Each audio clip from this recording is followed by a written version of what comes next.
heating degree days remained at 0 for the month and 0 for the season, which was normal. No precipitation fell yesterday for a monthly total of 0.21 inches and a yearly total of 29.96 inches, which was 0.01 inches below normal. Since midnight, the low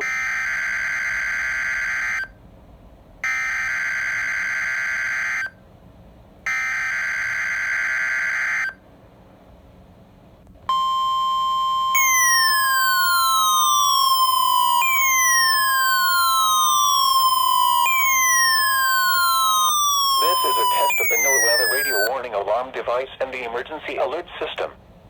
During potentially dangerous weather situations, specially built receivers are automatically activated to warn of the impending severe weather and/or hazards in south-central Indiana and north-central Kentucky.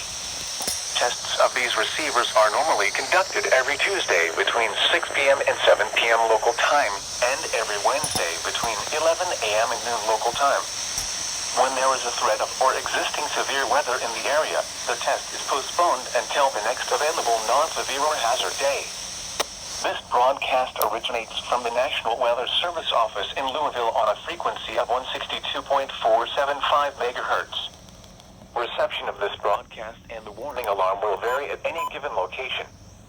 To provide the most consistent warning service possible, the warning alarm will be activated for watches and warnings affecting the following counties.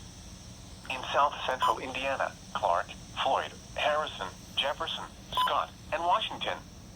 In north-central Kentucky, Bullitt, Henry, Jefferson, Nelson, Oldham, Shelby, Spencer, Trimble.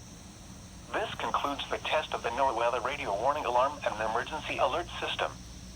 We now return you to regular programming.